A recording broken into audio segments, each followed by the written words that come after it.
கிறிஸ்துவின் அன்பானவர்களே, ஆண்டவரும் இரட்சகருமான இயேசு கிறிஸ்துவின் நாமத்தில் உங்களை வாழ்த்துகிறேன். இன்றைய நாளுக்கான கர்த்தருடைய வார்த்தை சங்கீதம் 66 அதிகாரம் 16 17 18 19 20 ஆகிய ஒரு 5 வசனங்கள்.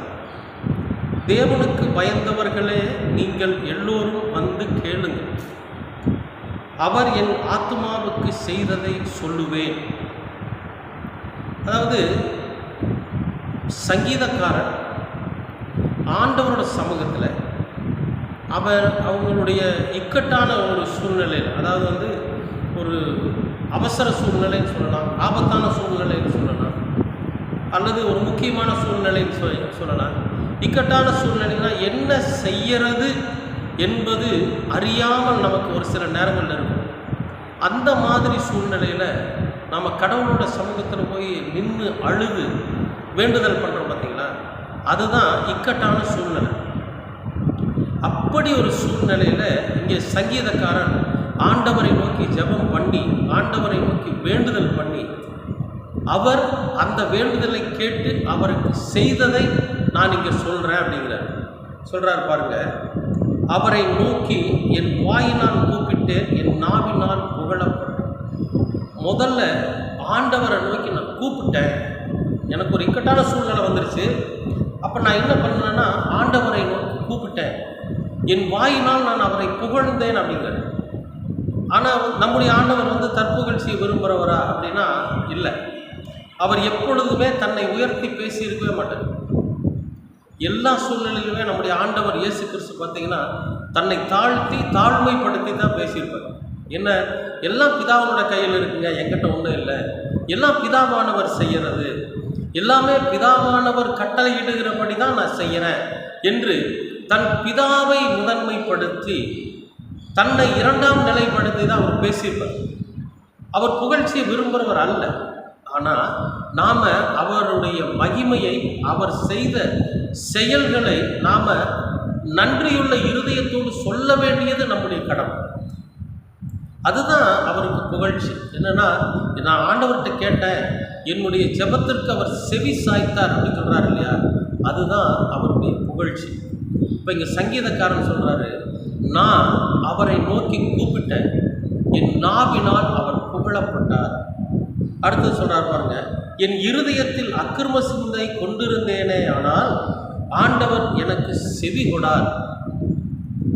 என் மனசில் அக்கிரமமான காரியம், சுயநலமான காரியம், தற்பெருமையான காரியம், மேட்டுமையான சிந்தனை, இதெல்லாம் இருந்துச்சுன்னா ஆண்டவர் எனக்கு செவி கொடுக்க மாட்டார். ஆண்டவர் எனக்கு செவி கொடுக்க மாட்டார்.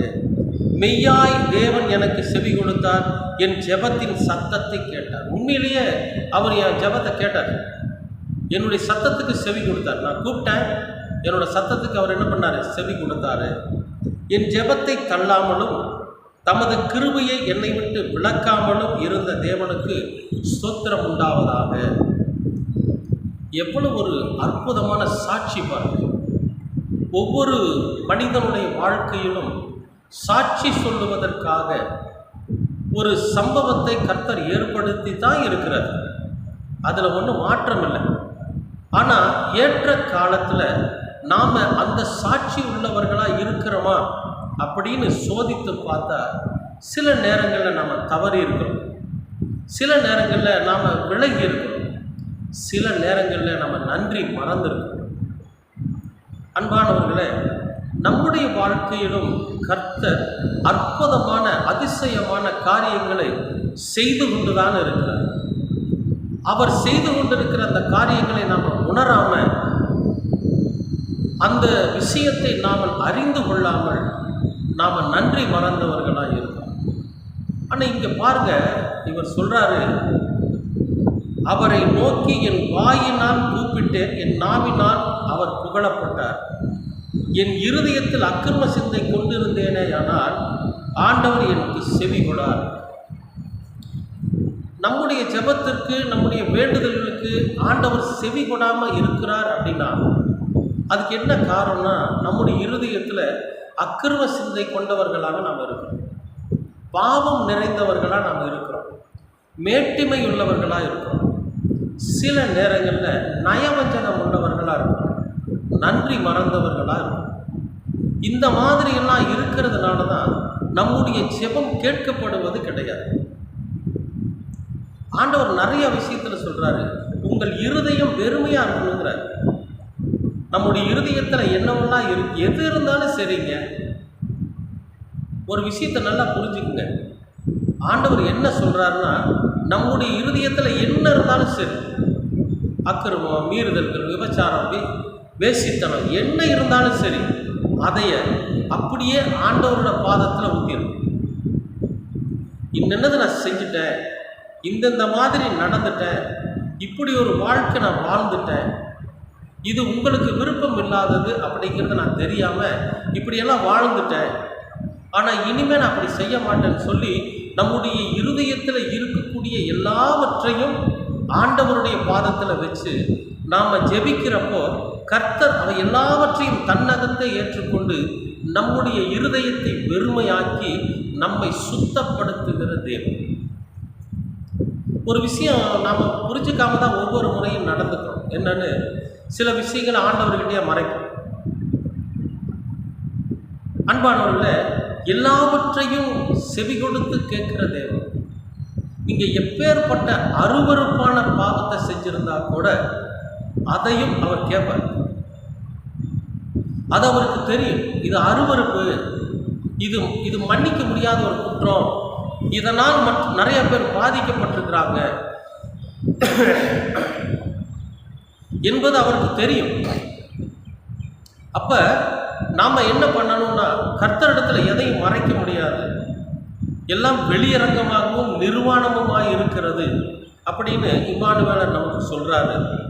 அதனால நம்முடைய இருதயத்தில் இருக்கக்கூடிய சிந்தைகள், செயல்கள், எண்ணங்கள் எல்லாவற்றையும் அவரோட சமூகத்தில் நம்ம வச்சுட்டு நம்மை முதலாவது சுத்தப்படுத்தி கொண்டு கர்த்தரை நோக்கி கூப்பிடணும். இங்க அதைத்தான் அவர் செஞ்சிருக்கார். அது என்ன சொல்றாரு பாருங்க, தேவனுக்கு பயந்தவர்களே கேளுங்கள். அப்ப நம்மள கர்த்தருக்கு பயந்து இருக்கிறோம் அப்படின்னா இந்த விஷயத்தை கண்டிப்பா நம்ம கேட்கணும். தேவனுக்கு பயந்தவர்களே கேளுங்க. அவர் என் ஆத்மாவுக்கு செய்ததை சொல்லுகிறேன், அவர் எனக்கு செஞ்ச நன்மையை நான் சொல்றேன், அவர் என் ஆத்மாவை திருப்திப்படுத்தின விஷயத்தை சொல்றேன், அவர் என் ஆத்மாவுக்கு சமாதானத்தை கொடுத்த விதத்தை சொல்றேன், நான் அவரிடத்தில் இருந்து கிருபை பெற்றுக்கொண்டதை நான் எப்படி பெற்றுக்கொண்டேன் என்று உங்களுக்கு சொல்றேன். அதைத்தான் இங்கே சொல்றாரு, அவர் என் ஆத்மாவுக்கு செய்ததை நான் உங்களுக்கு சொல்றேன். நாம என்னைக்காவது அப்படிப்பட்ட ஒரு காரியத்தை வெளியே சொல்றோமா? கர்த்தர் நமக்கு செய்திருக்கிற நன்மையை நாம சொல்றோமா? இல்லை. நீங்க சாதாரணமா ஒரு நல்ல அரசாங்க வேலையை கடவுள் உங்களுக்கு கொடுத்துட்டாருன்னு வைங்க, அதில் ஒரு நல்ல சம்பளம் நாம் வாங்குறோன்னு வைங்க, நீங்கள் கர்த்தரோட சமூகத்தில் அதை பெற்றுக்கொண்டது உண்மைதான். மற்றவர்களிடத்தில் நம்ம அதை போய் சொல்கிறோமா?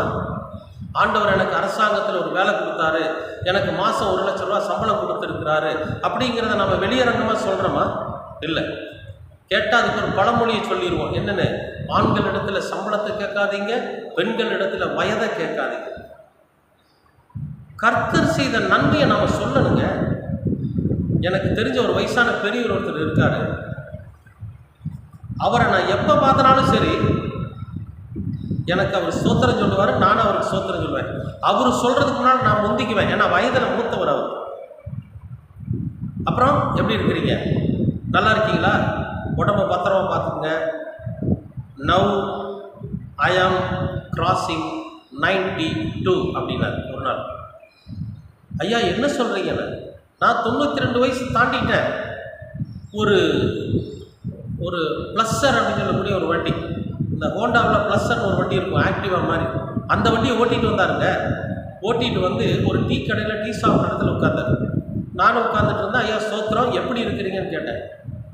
ஐ ஆம் கிராசிங் 92 அப்படின்னா, 92 வயது நான் கடந்துட்டேன், கர்த்தருக்கு ஸ்தோத்திரம், ஆண்டவர் எனக்கு பலமுள்ள ஒரு சரீரத்தை கொடுத்துருக்காரு, கர்த்தர் எனக்கு 92 வயசுலையும் நான் தனியாக வண்டி ஓட்டிட்டு கடைக்கு வர அளவுக்கு எனக்கு ஒரு ஆரோக்கியத்தை கொடுத்துருக்கிறாருன்னு சொன்னாருங்க.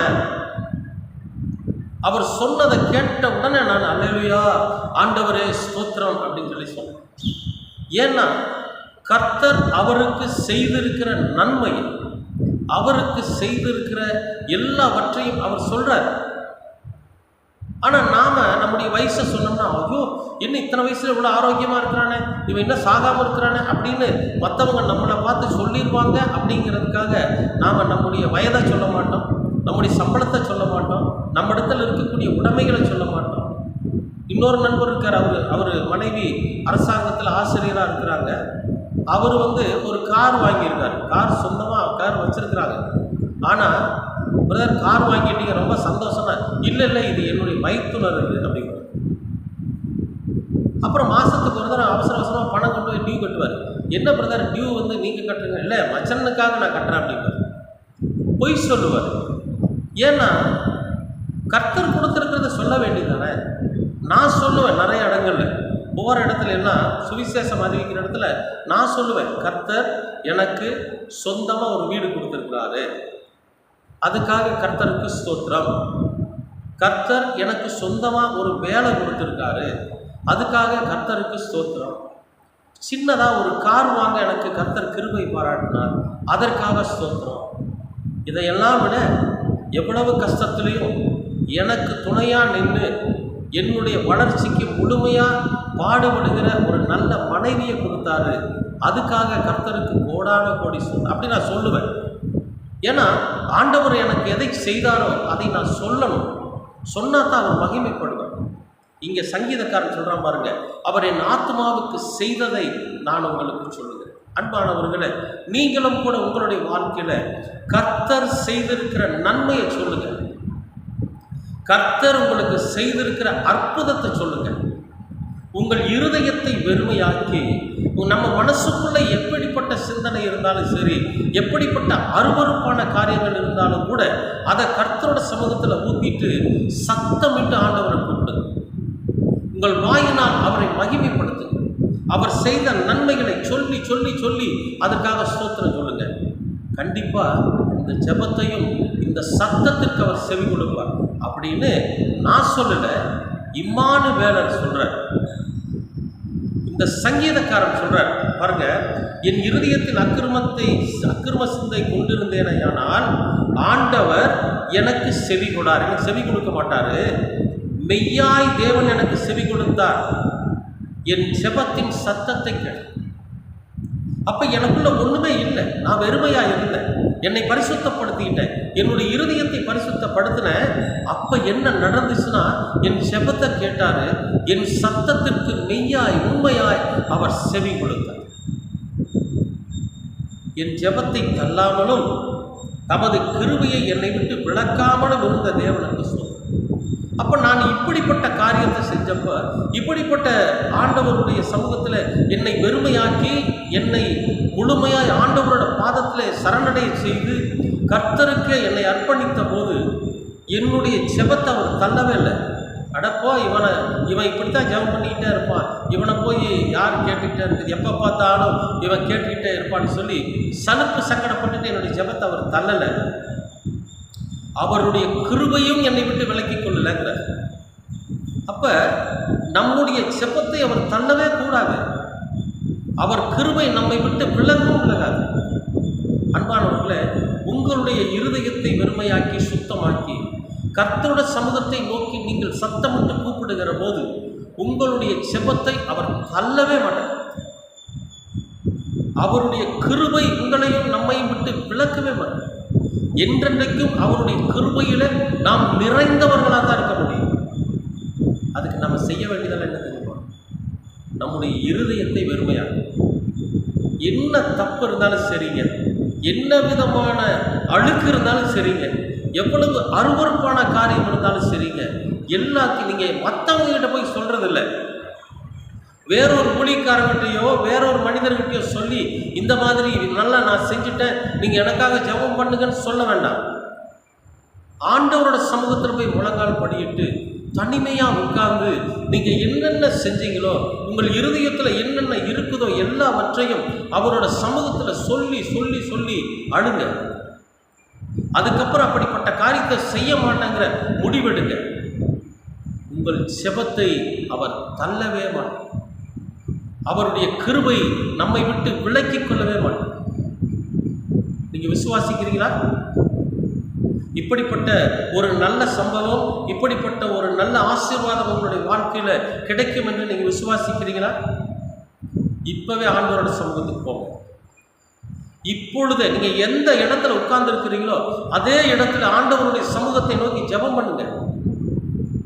இந்த காணொலியை நீங்க கேட்டதுக்கு அப்புறம் இதை எத்தனை பேர் கேட்குறாங்கன்னு எனக்கு தெரியல. ஒருத்தர் கேட்டாலும் சரி, 10 பேர் கேட்டாலும் சரி, 100 பேர் கேட்டாலும் சரி, தயவு செய்து இந்த காணொலியை கேட்ட உடனே அதே இடத்துல கண்ணை மூடி ஆண்டவரோட சமூகத்தில் உங்கள் இருதயத்தில் இருப்பதை ஊத்திருங்க.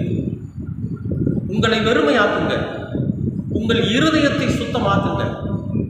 அதுக்கப்புறமா உங்களுடைய ஜெபம் நிச்சயமாக நிராகரிக்கப்படாது.